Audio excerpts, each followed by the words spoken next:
and welcome to Continuals An Hour With, the program where we interview some of our favorite authors.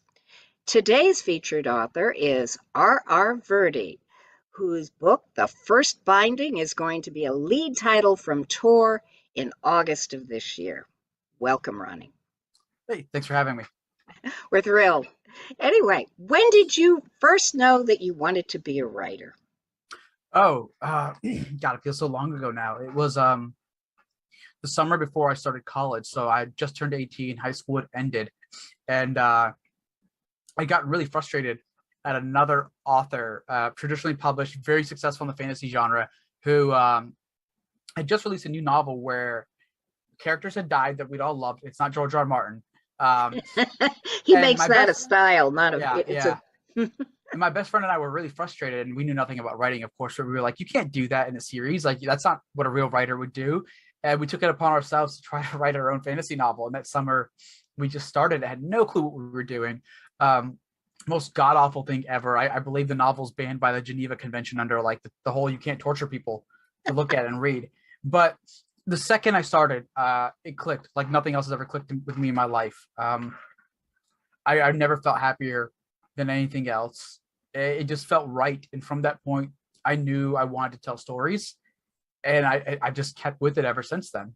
It just continued to feel natural. Cool. Was your family supportive of your goal?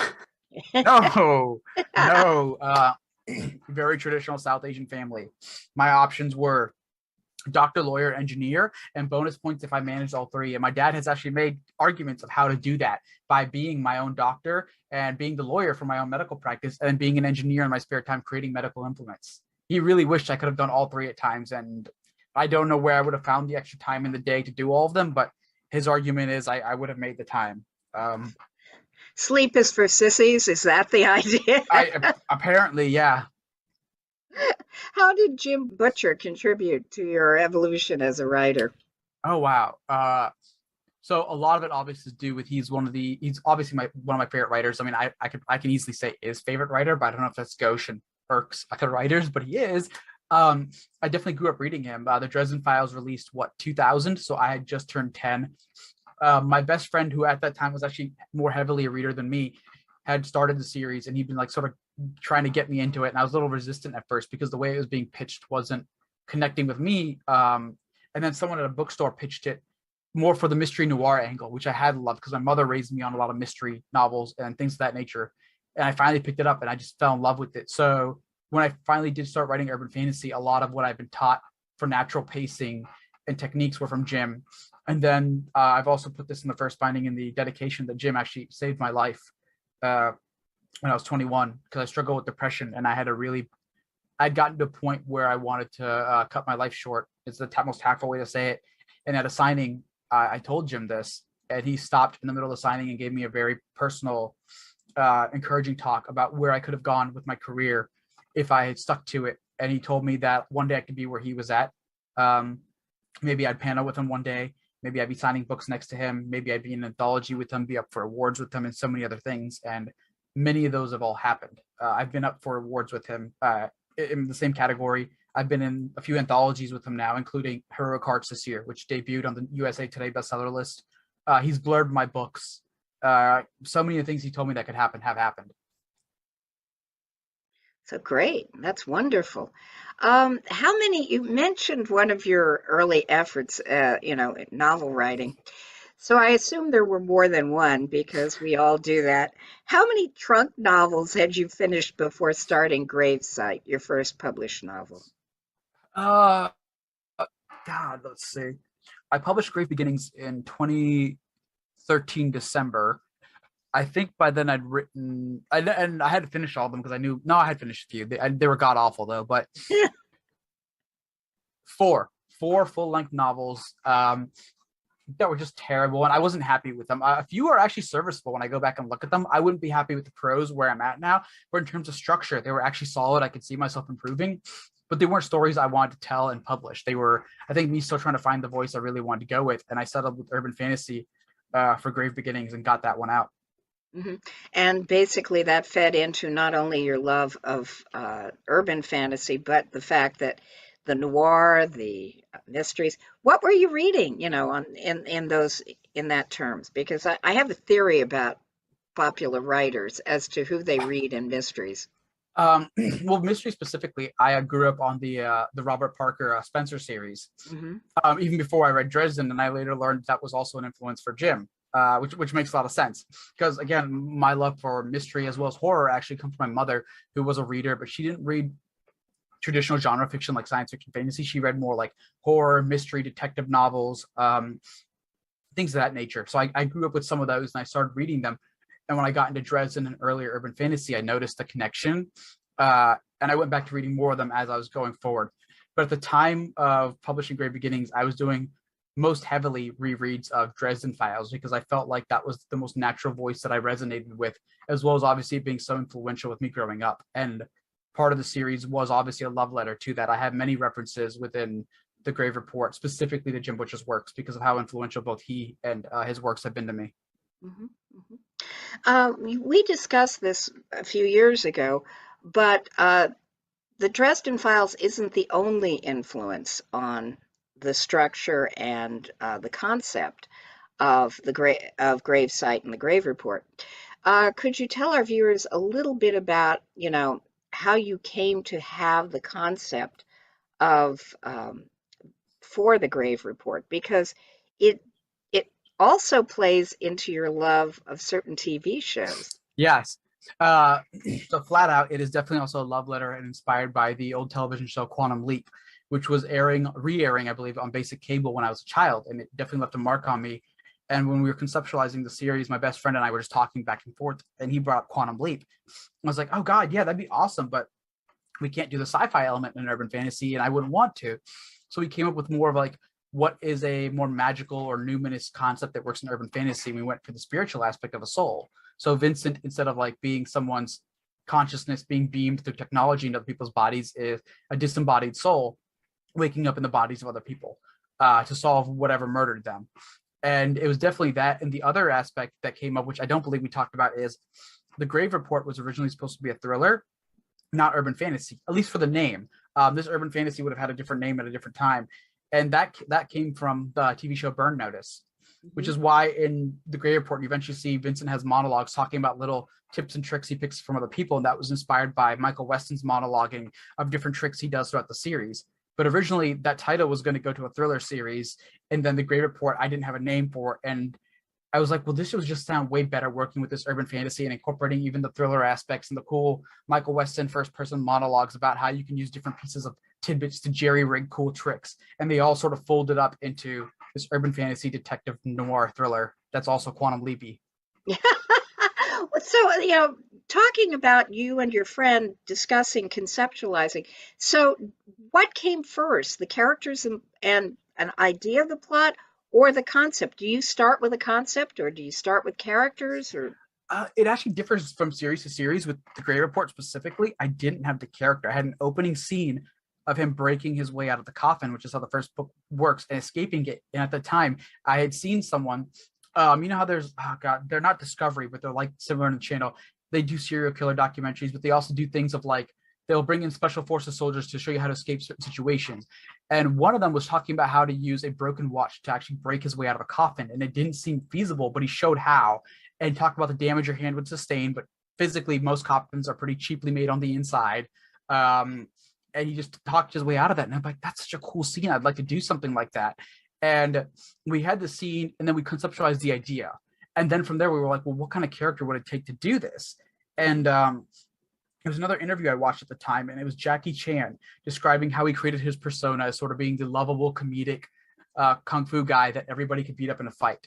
And his argument from that came from he'd worked with Bruce Lee, and Bruce Lee has established himself as such a force on screen that nobody beats Bruce Lee. He beats up everybody. And Jackie's thing was like, I can't be the dragon, so I'll be the guy that everybody can beat up in a fight, and it'll be funny and comedic. And I took the same approach to Dresden. I was like, Dresden's kind of this juggernaut, as silly as he can be. His enemies view him as someone terrifying, because at this point, by the time I started the Grey Report, I think Jim Butcher was already done with changes, and maybe he had just done Cold Days and Skin Game. So the series was well established, and Harry's a terrifyingly powerful character. And I was like, well, I'll do somebody who's like the opposite. Vincent Graves is kind of the punching bag. he can take all the abuse in the world and he keeps coming, but he's not necessarily physically threatening and overpowering. And we sort of started coalescing all these ideas and creating like the Jackie Chan to the Dresden Files, and that's what I ended up with. Was him as a character. He gets more Deadpool analogs at times because of the way I've shaped him, his humor and his abilities. But yeah. Oh, okay. Did TV also influence your second series, The Books of Winter? No. I've gotten some questions about that because a lot of people notice one of the characters, Cassidy Winters, comes across as Kenzie from Lost Girl, and I have seen that show, and there might be some influences, but a lot of it actually came from an idea where I just reread at this time, Neverwhere, which is one of my all-time favorite books, and Neil Gaiman's The Books of Magic comics, which I absolutely loved, and I wanted to. The way sometimes ideas come to me is I have a concept I already love, and I go, what if I do that plus this? And I wanted to see if I could train myself to write a different style of first-person voice because I've been writing the Great Report for a while. So it was like, could I do something that's like another love letter to Dresden Files, but also meets Gaiman's Neverwhere and the Books of Magic? Mm-hmm. And I just started fleshing that out, and that novel and series eventually evolved into becoming what it was with the first book, Dangerous Ways. Mm-hmm. Okay, cool. And how does lit RPG figure into this mix? Because I know you did some work in that genre or subgenre. Yeah. At the time, I had a few friends who'd already like dabbled in the genre a year or two before it became extremely successful, and it was really lucrative. And I looked at it from the idea of a gamer and longtime anime fan. I was raised on RPG games more than any other, especially when I found my first love for the Elder Scrolls franchise with Morrowind. I played the other games, but I didn't really love Arena and Daggerfall. Morrowind was the one that sold me in the franchise, and I saw the potential there, but I didn't gravitate towards it naturally until other friends kept daring me and egging me on. They're like, your career's good, but it could be better places. Try writing the genre. Try. And after a while, I was like, okay, fine. I'll do it. And I started looking at games I liked, and at the time, there was a zeitgeist of how the genre was being developed. There were certain ways to do it, and you shouldn't do it other ways. And I'm not one for rules. So the genre is very heavy on escapism, and I wanted to tackle other questions that the genre raised, things like Sword Art Online did about ethics and what happens to the human body and what kind of world would it take where it's justifiable to upload kids into this dangerous VR world of video games. So I started looking at things like the 100, Logan's Run, and then video games like Dark Souls and Monster Hunter, which are not necessarily always bright, positive worlds. They're very harsh. And it just kind of like mashed together to create the first two books in that series. And they did really well. But I received mixed, like reception in the genre. Like a lot of people praise the craft and the story itself, but it was too dark for what people wanted in the genre. It's still more heavily focused on escapism and a little bit more brightness. And I went very too dark on it. And I think I needed a break after that for a while, which is how I ended up where I'm at now. Mm-hmm. Okay. And wasn't there a lot of math involved in it? Yes, which is a weakness of mine. Fortunately, playing so many RPGs, I'm very familiar with their tables and systems. So what I did was just take existing tables and I changed the valuations and use numbers I was comfortable with. And then I had a friend who's smarter than me just track it all in Excel. They created, they use it for tax and accounting stuff. So they know all the formulas and stuff. And they created me a cheat sheet like, hey, if you enter this and you just plug in these numbers, it'll keep track for you. And I was like, oh, thank God. Okay. Thank you for making that for me. And I just had to plug and play the numbers and the formula. Okay, I speaking as a writer and somebody who, not necessarily that math proficient, I could go into a store and tell you how much 13% off means, but beyond that, it gets kind of fuzzy. So I know there's math involved in it, but I can't seem to bring it in my head to how do you fit the math into the story without the math of, oh, wait, we have to throw this now because we've reached a crisis point and we need to know what the math is. How do you fit that into a story? Well, what a lot of the genre does is they make it follow similar game mechanics to where after certain encounters and fights, climactic moments, you would just get experience. A lot of RPGs do this. Like for Dark Souls, for example, every time you kill an enemy, you instantly get souls, which are equivalent to experience from other games. It's more of a passive thing, and they justify it by pretty much just mimicking a lot of video game design. You'll have a passive background announcer or voice or display pop-up that they'll write into the story.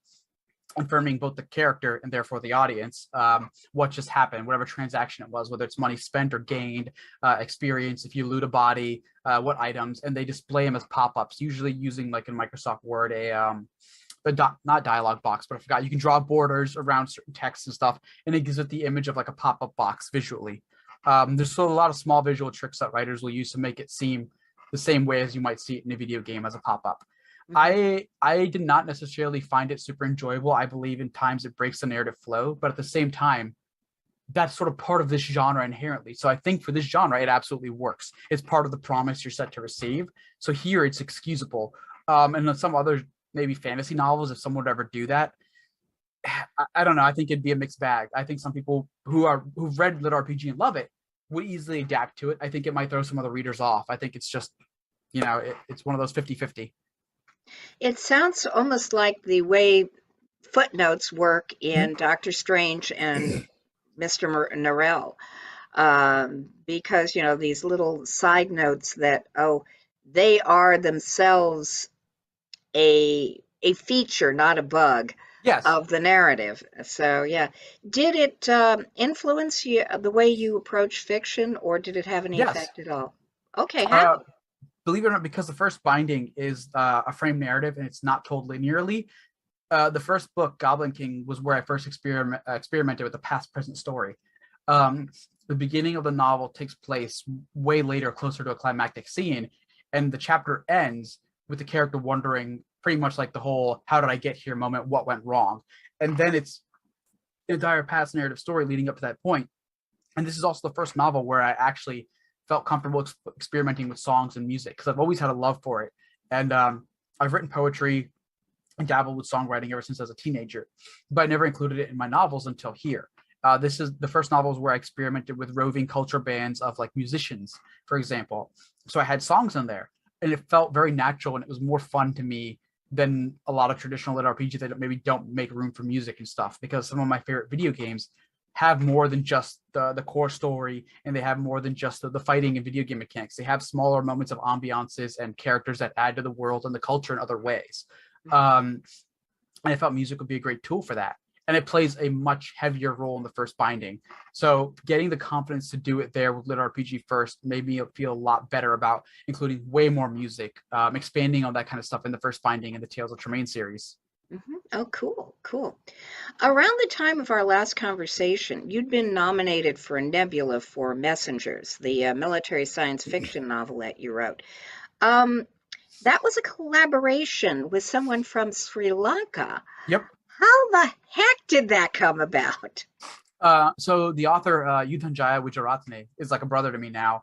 We had first met in a Facebook group for indie authors around 2016, I believe, at the end of the year. We weren't friends yet, but we were talking back and forth. And I believe he was writing a small craft book, because we're both craft monkeys. We absolutely love the craft of writing. And he was compiling just a small history of different structures throughout the history of writing, everything back down to Freytag's pyramid, the three-act structure, and so on. And he was looking for people to look it over and just, give like a thumbs up or whatever to it. And at that point, I had just been nominated for the first Dragon Award. So I was like, yeah, sure, buddy. I'll look it over. This sounds very cool. It's interesting to me. We added each other. He sent me a free copy, and I was like, hey, this is a great thing. And we started talking. And then one day we were both discussing Pacific Rim, which we both had a love for. And he was showing off cyberpunk art that had an Asian flair to it. And we're like, oh God, how cool would it be to do like a cyberpunk or sci-fi take of South Asian culture, and something as a nod to Pacific Rim and fix what was wrong with it, because he's a data scientist who's done a lot of work, including with work with the United Nations. And at that point, he brought up the argument that he didn't understand why aliens always attacked America, because most aliens would look at things like population density first. They don't understand trade flow. They wouldn't know our economy. They'd go, China and India have the largest mass of people on Earth. If we were to attack, you go for that first. So we then started with that and posited how it would work, how we would create what we call the messenger and messengers, what the first attack would look like, and then do our own take of the idea of kaiju plus Jaegers from South Asian mythology, which we called Shikari. And then we were both Evangelion Neon Genesis fans, which is an anime, a sci-fi anime that goes very heavy into things like emotions and PTSD. We posited, well, human soldiers are way too squishy to be driving mechs, pilot soldiers things. So we're like, we would have to upload them as AI because the human body is just way too fragile to be operating something like that. It's the weakest point. But then how would an AI develop PTSD? Because it's still a machine system. And if it's based off human emotions, it would have something. PTSD is chemical imbalances and it's human brain stress. AI can't have that. So we developed this idea of like this thing called desyncing, where the identity of the AI starts believing it's the God body that it's put into, and it starts developing multiple personality disorder and different executable programs and identities to cope with the fact that like it's falling apart. And we just ran from there and we hit it off. We have similar cultural backgrounds, even though he's Sri Lankan and I'm Indian. There's some shared mythology and evolution that we could both touch on. We're both familiar with parts of each other's mythology. The only difference was the time zone, but there is a time where both overlap. I believe around this time for me is around his night coming off of work. So we were able to get on chat, voice chat, talk things out, and we were just blitzing back and forth. He'd write 2,000 words. I go, oh, that's cool. And I have this idea to do this scene later. So if I do these 2,000 words now, do you think you'd be able to pick up from that and get to there? And he'd be like, yeah. And it was the easiest co-writing I've ever done in my life. I can't explain the process. It was just like as natural as breathing, working with him. There is nothing when you find a writing partner with whom you click, there is nothing like it. And people who've not had that experience don't know just how joyous it Mm-hmm. totally is. Um, Messengers, and you touched on this a bit. Messengers and its follow-up, A Little Bit of Kali, draw heavily from South Asian mythology. How did that influence your work going forward? Because, prior to this time, we've talked about TV and Harry Dresden and urban fantasy, which is largely an American genre, though other countries have gone, hey, this is good, let's put it here. But you operated within the American view of it. So, how did working together um, and drawing on the South Asian mythology influence your work going forward? A great deal, because I think prior to that, part of the reason I kept to the American side of things is obviously I was born here, diaspora writer, but growing up, I didn't see much of my own culture represented in media. I think I took it as a quiet sign that maybe just people didn't want it. Not many people obviously overtly would tell me that. That's just not the case, but there kind of is. Just by the success of other products, you don't see your own self and own culture represented. So you kind of think like, oh, maybe people just don't want that. But then the attention Messengers drew with the Nebula, and then a little bit of Kali being republished by Escape Pod with a wonderful audio adaptation showed me that like, okay, there is a market for this and people want to see this. And it gave me the freedom to do the first binding, which is heavily South Asian and Silk Road inspired. And these are myths I did grow up with, and I always wanted to see them represented. And which is why I started with urban fantasy, because even though it's very American centric, urban fantasy always felt like the natural playground for me to bring in myths from other cultures, because the Supernatural TV show was doing that even before I was writing. I think the show started, 2015, 2016, and they drew from mythology from all over the world and would showcase different monsters, pantheons of gods and creatures. And I thought urban fantasy would be the best place to start doing it. And when I saw that it would work in sci-fi, I've always naturally gravitated more to the fantastical side of things. I felt like, okay, I should do this fantasy, and it's been the best move I ever made. And it's also been really just naturally fulfilling for me to go deeper into mythology, which is a subject I love, but my culture's mythology, and be able to showcase that and redo it anew with the first binding.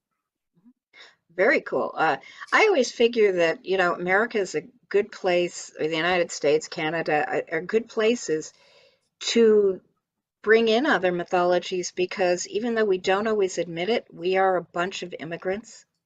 We're all immigrants. And Mm. yeah, it is tragic not or and false not to recognize and celebrate that. Mm-hmm.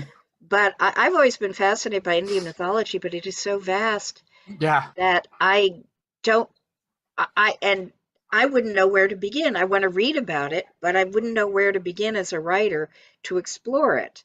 And so I think that's been part of the issue of not seeing it. You have to really know it to Yeah. do it justice. But getting going a little bit on a sideways. I want to get back to the whole fantasy thing. But you continue to do some sci-fi after Messengers. You've Mm-hmm. got a science fiction Star Shepherd. Do I Yep. have that right? Could you talk a little bit about that? And was this happening at the same time? Is it an outgrowth of your collaboration? Believe it or not, it wasn't related to the collaboration at all. How that came about was my indie editor, who I love to this day and still recommend to everybody, Michelle Dunbar, had just started her own indie press. And she's like, hey, if you feel comfortable, I know things are going really well for you. I'd love a novel from you. But she's like, I only do sci-fi right now because it's a genre she loved more. She felt very naturally more apt to market that and produce that. And I've always had a love for language, whatever I do. Um, One thing I love, and I've always loved about the noir urban fantasy genre, is the tone of voice. There is such a thing as the noir tone of voice. When I wrote Lit RPG, there was a tone of voice for that. The first binding is very lyrically written. Star Shepherd came about as me just wanting to write like a love letter to the language of things like Cowboy Bebop and Firefly, more than anything. And I was like, this would be really fun to write a space western because I just love playing with language. I want to see these characters. I want to see these themes that are more popular in those genres. And then I want to help my friend. I want to give her this novel. I could care less how I did. I just really want to write a novel for her and with her because she's just that wonderful a person. And I started writing with just the opening scene, and it was like a bar scene. And it was very westerny, and a guy had a gun up against his waist. I think the opening line is, "No man could ever truly enjoy his drink with a gun at his side." And that's literally how it starts. Man's trying to drink his drink and someone puts a gun up on his side. And it just felt like the most space westerny thing ever. And it just naturally ran away. And it was absolutely fun. It was definitely more of a pulp novel, but I enjoyed every line of being able to write space western dialogue. It was just good fun. Hmm. Yeah. You mentioned two of my favorite shows. I mean, Cowboy Bebop. It's just, oh yeah, Yeah. I love that. I do love that. Do you, that said, you do find fantasy a bit more comfortable for you. Yes. Urban fantasy, especially, which is obviously a subgenre of that. But I think growing up, um, and I had a hard life. We're not going to go into that here, but personally, I think I talked to you about that. But fantasy offered more of like the sense of wonder and fantastical, numinous stuff that I loved as escapism, which I think is why a lot of people turn to the genre. It's something Tolkien always spoke well of the genre. What it offers people a respite and an escape from the hard parts of reality, and that's not a bad thing. That is a very good thing, especially today as the world is still crazy. And I've just found fantasy to be more naturally calling to me. It's where I read the most and where I definitely feel happiest writing. Okay, cool, cool. We've touched on the fact that you'd won a Dragon Award before you got into this, the Facebook group. You were, Messengers earned a Nebula nomination. You were nominated for another Dragon Award. Uh, what role have these awards and nominations played in your development as a published writer, which is kind of different from your artistic development, but Right. your career development as a writer? The first year I got the Dragon Award nomination in 2016.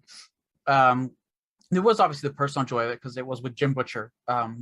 Was up there for the first Cinder Spires book, which again he told me years earlier that might happen to me. So I took it as a personal sign, like holy crap, I'm doing this. But the first Dragon Award, I believe, was covered by Verge in an article, Mhm. and the spotlight from that, just because how many people read the Verge, God, it was a millions.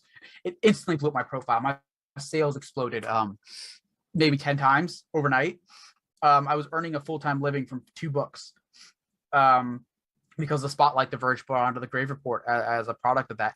And because of the association, obviously, to Dragon Con started inviting me to subsequent Dragon Cons as a guest or a attending professional, which blew up my profile in that I could start paneling with authors that I admired. Like I have paneled with Jim Butcher now several times. Patricia, I think my first panel ever was with Patricia Briggs, which was like mind blowing. And she's just the sweetest human being, but it was still like there are photos of me like geeking out. Like the panel hadn't started yet. We just sat up. Friends were at the 2017 Dragon Con because I've been nominated again for the Dragon Award there. They showed up to support me. My girlfriend at the time was there too. And they were all just taking photos of me sitting there, like my mouth hanging open, looking at Patricia Briggs. Like, oh my God, she's right there. It's just been great. It's led me to more networking, meeting more peers, getting me out in front of more fans, and being able to build a little bit more of a personal rapport with them, which has always been wonderful. And it's just led from one thing to another. The Nebulas obviously got me to the Nebula convention in 2019, which is where I met the agent who would become my agent later that year, Joshua Bilmish. That was fantastic to meet people there. I met a few other authors. The convention itself, beyond introducing me to my agent, I don't know what it did for my career, which is not to downplay it, but I've had very different experiences at industry-oriented conventions versus fan conventions. And maybe it's just my personality type. A lot of authors tend to be introverted, and I'm far more heavily extroverted. And the larger pop culture cons have rewarded that more. Your Dragon Cons, Salt Lake City, San Diego, whatever, the big ones.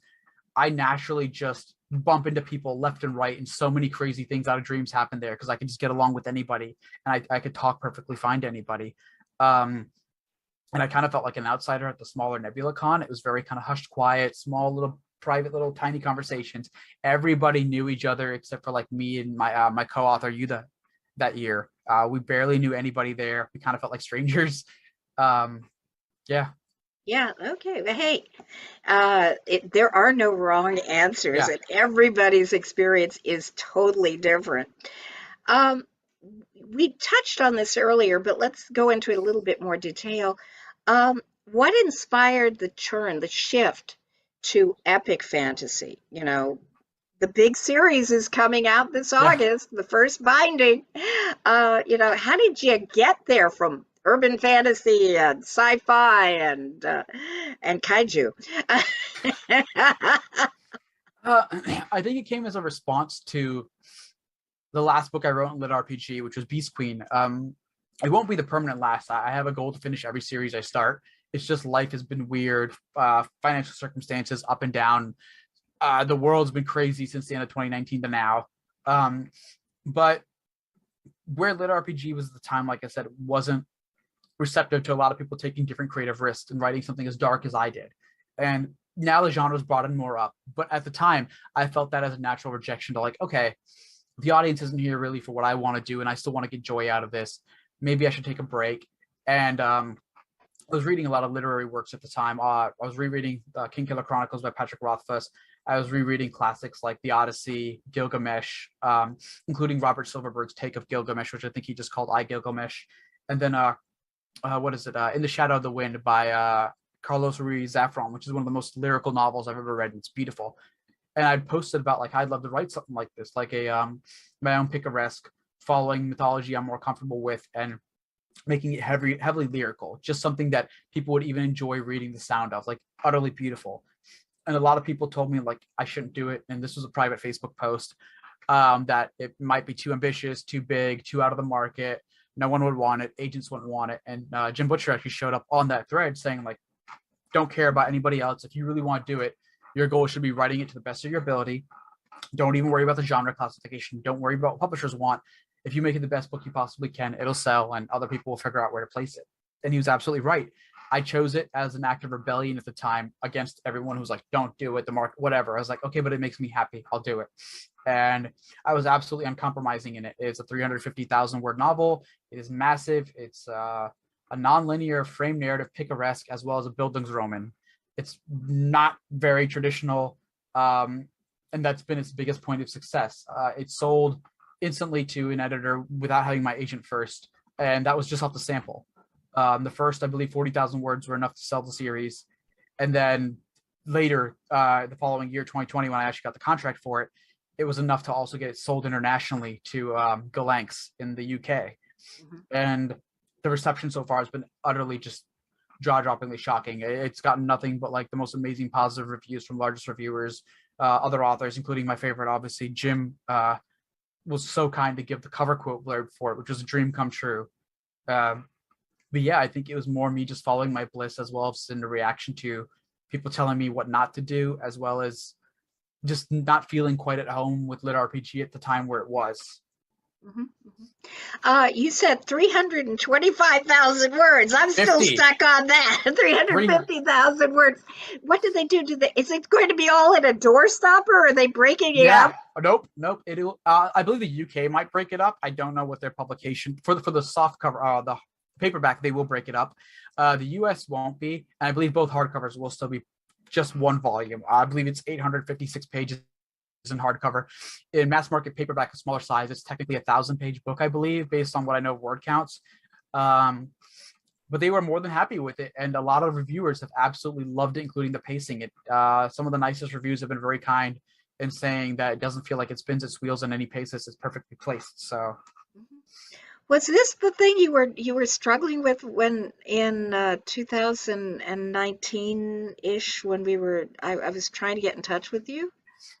yes, this would be the work I started then. I actually started it at the end of 2018, but I didn't have much. I just had the concept and maybe the first few pages, and it was a side passion project. I was just tinkering on it here and there. Through 2019, I picked up a little bit more of it, especially around Dragon Con. But again, it was a passion project. And then I met my editor, who'd become my editor, Christopher Morgan, who was really fascinated by it. And I was like, okay. And I hammered a little bit more to it. And I made the end of the sample project, this nesting story inside the story. And I was like, that's a really good place to end a sample. It's just beautiful. It's lyrical. It sets the promise. And I sent that off to Tor. And I got an email a month and a half later. So this would be about November. He's like, hey, do you have time for a call in December? I need to talk to you. And I was like, okay. And he called and he was like, yeah, Tor wants to buy the series. Who's your agent? I'm like, I don't have one. And he was like, go pick one. Well, that's frequently how it happens. But yeah, Yeah. no, I remember in 2020 we were trying to pull you into ConTinual, and you're going, no, no, no. Yeah, I was on deadline the whole year, and I spent the entire year writing the other 350,000 words, as well as a bunch of other stuff. I wrote a novella to go to a submission to what is now Realm. They were Serial Box at the time. Yeah, I was yeah. writing a bunch of short stories, false starts on other novels because my dog, 14 years, passed away Oh, spring I'm of sorry. 2020. So I started an urban fantasy novel that I haven't finished as a love letter to my dog. So I was juggling so many projects. I think that year together, I wrote something in the neighborhood of 425,000 Oh my words. It God. was, yeah, yeah. I was just working like a dog that year. Yeah. Oh my goodness. Oh my goodness. No, I am so glad that it all worked out so Thank you. wonderfully. I mean, really. But I remember I'd write you say, "Hey, come on, pal." Yeah, yeah. I had zero free time. But this is the best possible reason to have you going Yeah, crazy and the best possible outcome. I am so thrilled about that. thank you. Can you tell our viewers a little bit about, we've alluded to it, but give us the jacket copy, version of the first binding at Okay. 350,000 words. So I've always, growing up the way I had, I've always been fascinated with the idea of rumors and truth because anybody, first of all, who's gone through high school has had something said about them that's true or untrue or twisted. And looking back at some of my favorite stories, they've all been like titular legends about a single person and both their deeds and misdeeds and how they get misconstrued throughout the world or blown up. And then obviously we've all probably seen the commercials that had their heyday, like in the 2010s upward of the most interesting man in the world who had all these ridiculous, hilarious claims. And I was like, I'd like to write a novel about that set in South Asian mythology and then use the Silk Road as a vehicle for his story being told across that. And the idea that no story can really keep its shape told so long across such a distance, what would that lead to?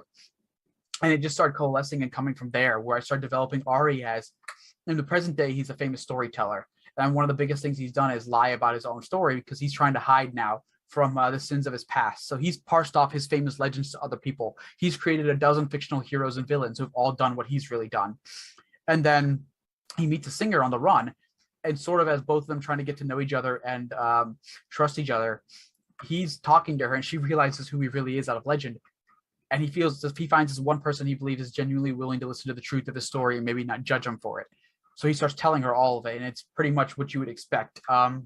A life of legends, misdeeds, horrors, villainy, and then how they also got spun out of control. Sometimes something happens and someone else sees it, takes it a different way, and it makes him a hero. And it gets retold and retold and retold, and suddenly his deeds are larger than life. And sometimes he may have done larger than life things, but for the wrong reasons. And I want to get to the nuance of that. In many ways, it's closer to a literary fiction novel because it has a similar structure and it's very philosophical. It takes on the idea of villainy isn't ever clear cut, neither is heroism. A lot of things are down to being in the right or wrong place at the right or wrong time and how people interpret that and spread things. And yeah, the novel's just taken on a life of its own now at this point. It's a lead title from Tor. It's been getting insane, wonderful marketing and reviews. And I'm just trying to keep up with all its own momentum now at this point. And it's going to be a series, huh? Yes, it's sold for a series. Obviously, a lot of that's going to depend also on how well the first book does and renewal and blah blah blah blah blah. But yeah, Oh, cool, cool. You have come so far from the release of Gravesight in 2013. If you could give that earlier version of yourself or any aspiring writer one piece of advice, what would it be? Um, it'd definitely be the advice that I've stuck to myself. It's gotten me here. It's don't give up and just keep trying, which sounds so trite and everybody hears it. But there have been so many times I was so close to doing it, and other friends too. And that was just the advice we trade back. And I never knew what the big break would be. I never foresaw the second book getting the Dragon Award nomination. I didn't know what it would lead to. And that gave me enough confidence to keep going just long enough to get the next one. And that gave enough confidence just to get to the next one, the next break, and trying different genres, which I didn't want to do at the time. I thought the key to success was just staying in that one genre, that one series. And maybe there is. The series has definitely gone through rises and falls, and it's been a long time since I put another book out in it. And I'm going to be writing book 4 pretty soon. But I think more importantly has just been sticking to the idea of writing itself, because you never know where your big break's going to come from. I've heard that from so many other authors. Jim Butcher's own story was like the Dresden Files was doing pretty good, but I don't think he was really making it full time until he had sold Codex of Alera in advance to his publisher. And that was about when he could go full time. And it was a whole new series he had to start to really get that going. And then, of course, the Dresden Files show happened, which blew up his profile and his income from there. And you can't predict all these things, but as long as you stay in the game long enough, your next break will come from somewhere. Because not only has the first binding done amazing things for me, and I believe it's going to keep on doing them, it's brought so much attention to my backlist already. The Grave Report sales have gone up. There have been people interested. During the time of the Nebula, there were people interested in doing an anime of the Grave Report. It didn't work out at the time, and I think the studio might have changed hands. I can't remember, but like that was really inspiring. And as long as I keep going, who's to say it can't ever happen again and this time work? Mm-hmm. So yeah, that's the advice I would say, to hold and believe, no matter how simple and even trite it sounds. Because we all hear it as a platitude, but it's also true. Well, platitudes are that way because people have found them true. It's like cliches. Yeah. One just hopes the cliches aren't harmful. Okay. Yeah, we won't go there. That's another conversation entirely. What are you working on now? I'm literally finishing up book 2 of Tales of Tremaine. It's on deadline, and I believe I have a few more weeks for it. And I'm perfectly on pace for it. It'll be a little tight, but where I'm at the novel now is pretty much done. I'm just doing edits, small rewrites myself before giving it to my editors. I'm still on what some would consider the rough draft for me. Technically, it's my first official working draft. The story's done. I'm just punching up certain things and themes and scenes and symbolisms and just being a little, OCD over it. And then I'll go to my editors, and then they'll go over it and do their first pass. Magic. Yep. And then I would like to say I'll be on vacation, but I will be at Denver Comic Con in like 2 weeks, and then I'll come back and I'll be at a lake house vacation where I'll be starting the 4th Grave Report novel. And then I fly out for San Diego Comic Con to promote the first binding, and then I come back, and then I get ready to go to New Orleans for a book launch tour for the first binding. Then I come back, and then I do a book launch tour here in Virginia, and then I go straight to Dragon Con. So I'm just going to be working for the foreseeable future. Yeah, well, hey, this is how you build a career, right? Yeah. And this is what you've wanted since you were 18. So yeah, ride that wave. Okay. Anything, we're coming up against the end of the interview. Is there anything you'd like to add? Soapbox is provided free of charge. Definitely check out my co-writer Jaya Wijeratne's work. He released a novel a little while ago called Salvage Crew, which was actually voiced by Nathan Fillion. So for everyone who likes Firefly, he's the audio narrator. Fantastically well received. It debuted, I believe, on the Washington Post bestseller list, or it hit it. He absolutely deserves all the love he can, because for those who don't know, right now Sri Lanka is going through a lot of craziness. Their government's in a really bad spot, kind of falling apart, and most people right now only have power for 3 hours a day. And he actually started a news company called Watchdog to help combat things like fake news. So he's kind of shifted gears, and his noveling career is kind of like on hiatus. So I just thought it'd be really nice if people could go pay attention to some of the work she's already done. Okay, I agree with you, and therefore I'm going to ask you to do something rather unusual. Could you spell out his name, and if there is a place where people can find him on the web? beyond Yeah. buying Salvage Crew? Oh yeah. So Yudhanjaya is Yudhanjay. Last name Wijaratane. Wijaratne. I believe you just put in his name, his wiki will come up, but also his blog website, which is called Icarus Wept, where he has a lot of updates. He's active on all social media. You can find him on Twitter by just putting in that same name. Obviously, his books are available everywhere, but I believe his blog would probably be the best place to catch up with him and understand him, or his Twitter, where he is most active, posting stuff about not his career as much anymore, but just a lot of news journalism stuff for people who are interested in that. Yeah, he does a lot of data analysis to Yes. as part of his fight to combat fake news. Yeah. So yes, and so why don't you also give us where we can find you on the web? Oh yeah. My Facebook author page would just be Facebook/r Virdi. I'm most active on Twitter, and it's really simple. It's just at r Virdi. I for social media, Twitter's the best place. I don't really use my website, I'll be honest. Starting indie, a lot of authors have used their website just as a placeholder. Like, we have it, there's some facts about us, but as an extrovert, I'm definitely easier to get a hold of to just talk directly to. I absolutely have no problem tweeting people back and forth. I enjoy Twitter as how easy it is functionality wise. I could always just pop up my phone and reply to people. I do have a YouTube, also just R Virdi. And my books are available literally everywhere. If you put it in just my name, you'll find a place to buy it. I'm not picky. I don't care where you buy me from. That's wonderful. Yeah, sales are sales are Yeah. sales. As long as the Yep. money flows to the author, it's all good. Yep. So anyway, thank you so much, Thanks Ronnie. for having And me. oh, my pleasure. And thank you from ConTinual, the convention that's always here for you.